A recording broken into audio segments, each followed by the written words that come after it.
To begin, open the Telegram app on your phone. Next, open the group chat where you want to use the topics feature. Then tap on the group name or profile picture at the top. Next, tap the pen icon in the top right corner. Here, you will find the new Topics feature. If it's not visible, make sure your Telegram app is updated.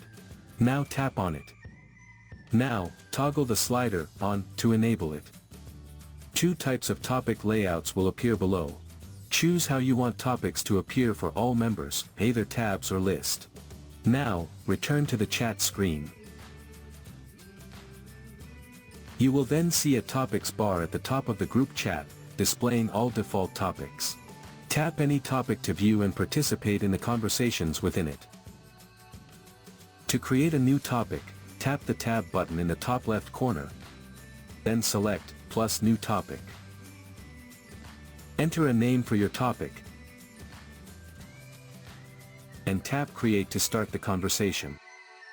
Enabling topics organizes group conversations by subject, making discussions easier to follow. And when you switch between topics, you see only the messages related to that specific topic. So that's how you can use topics to organize group chats on Telegram Messenger.